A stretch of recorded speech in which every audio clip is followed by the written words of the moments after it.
Hi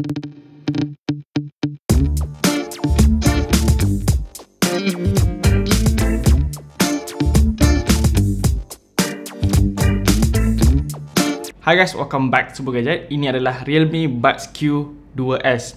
Seperti yang kita tahu, kalau TWS yang hadir dengan keluarga Q dari brand Realme ni, mesti ini adalah TWS yang mampu milik. At the same time, dia tetap berikan kualiti yang terbaik. Jadi benda pertama yang kita akan sentuh adalah benda yang pertama kali kita akan nampak, iaitu dia punya design. Jadi dekat Realme Buds Q2S ni, Realme bawa design yang agak trendy. Design yang transparent macam ni. Secara peribadi, aku suka design dia. Dia rasa unik dan fresh untuk produk Realme. Cuma dia punya casing ni, dia punya tempat buka dan tutup ni, dia punya binaan ni terasa so plastik. Korang fahamlah apa yang aku masukkan so plastik tu.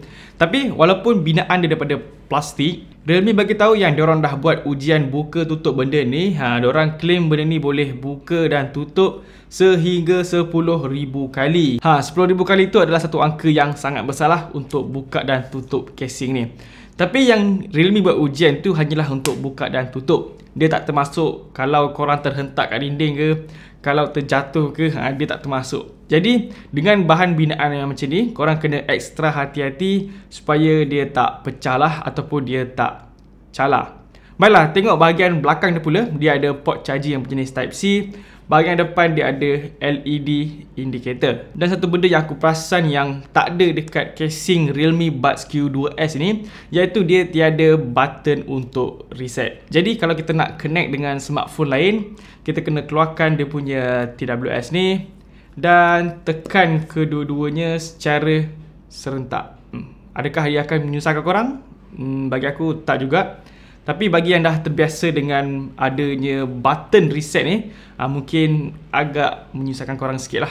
Untuk design buds dia pula, terus terang aku cakap dia bukan untuk kegunaan bersukan. Bukan untuk person yang banyak bergerak. Sebab sepanjang aku gunakan TWS ni, aku rasa dia tak selamat kat telinga. Rasa macam nak terjatuh je. Aku dah try tukar tips yang dia bagi dalam kotak pembelian pun still sama. Jadi agak bahayalah kalau kita tengah buat aktiviti yang lasak, contoh macam jogging ataupun berlari yang pantas, dan kita punya earbuds tu terjatuh dekat bawah. Jadi aku rasa benda ni dia sesuai untuk orang yang suka santai-santai dengan lagu, tengok movie ataupun dengar ceramah, kan? Jadi untuk dia punya design ni, bagi aku dah cukup A-class lah untuk harga jualan dia. Baiklah, bercakap tentang dengan lagu tadi, untuk sound quality dia bagi aku sangat-sangat sedap. Tambahan pula, aku adalah seorang penggemar muzik dan podcast. So aku sangat menghargai kalau ada TWS yang memiliki quality sound yang sedap macam ni.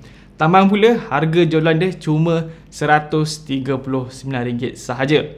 Dan sepanjang gunakan Realme Buds Q2S ni, apa yang aku perasan, dia punya fokus, dia punya kelebihan tu adalah dekat dia punya bass.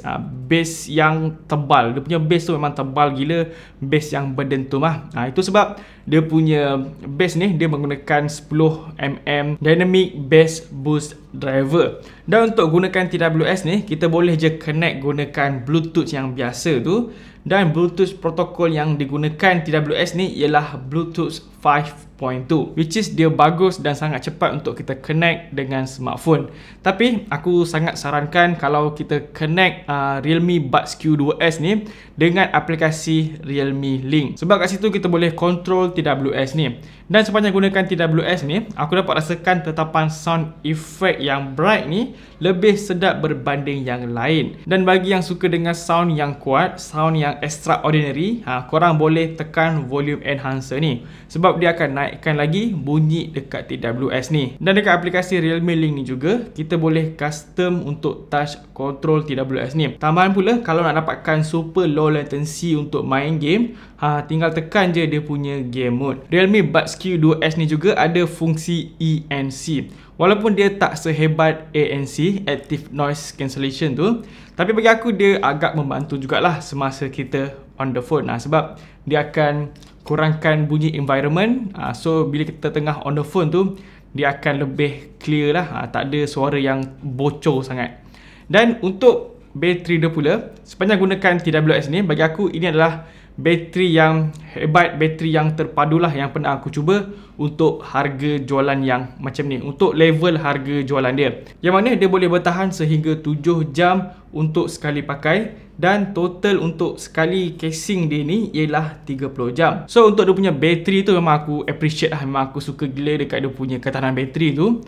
Cuma masalah dia dekat sini adalah kita tak boleh tahu berapa persen yang tinggal dekat casing dia ni. Sebab dekat dalam aplikasi ni, dekat dalam kita punya smartphone tu, dia cuma bagi tahu dia punya battery percentage untuk dia punya buds ni saja. Untuk dia punya casing memang kita tak boleh tahu. Dia punya panduan hanyalah semata-mata dekat LED indicator ni. Macam korang tengok ni dah warna merah. Ni bateri dah habis lah. Tapi aku tak tahu berapa persen yang tinggal. Itu je lah problem dia. Tapi bagi aku ini adalah satu masalah software je. Kalau dia dah update dekat dia punya Realme Link tu, mungkin kita akan boleh tengoklah dia punya battery percentage. Itu kalau Realme nak update untuk Realme Buds Q2S ni. Kalau tak nak, kita terpaksa tengoklah dia punya LED indicator ni je. Jadi kelebihan lain yang ada dekat Realme Buds Q2S ni adalah dia ada IPX4 waterproof. So dia tak ada masalah kalau terkena air hujan ataupun terkena kita punya peluh. Okey, ini adalah kualiti mikrofon daripada Realme Buds Q2S.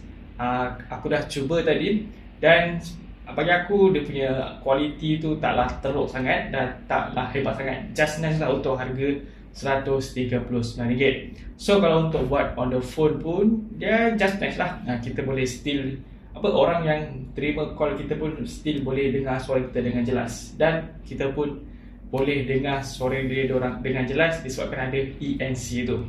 Jadi kesimpulan dia, dengan tanda harga RM139 macam ni, kita akan dapat sebuah TWS yang mempunyai design yang trendy dan kualiti yang padu. Cuma kelemahan dia, dia tiada ANC, Active Noise Cancellation. Kalau korang bekerja dekat tempat yang bising, mungkin korang perlukan ANC, atau kalau korang duduk dekat environment yang bising, mungkin korang perlukan benda tu. Tapi dengan tanda harga RM139 ni, what do you expect? Apa yang korang harapkan untuk dapat semua benda tu? Apa yang dibagi oleh Realme Buds Q2S ni bagi aku dah cukup padu lah, dah cukup perfect untuk tanda harga jualan dia. Okay, so nampaknya saja video kita kali ni. Macam biasa, jangan lupa untuk tinggalkan like dan juga subscribe channel Bull Gadget. Jumpa lagi next video. Assalamualaikum dan bye bye. Peace.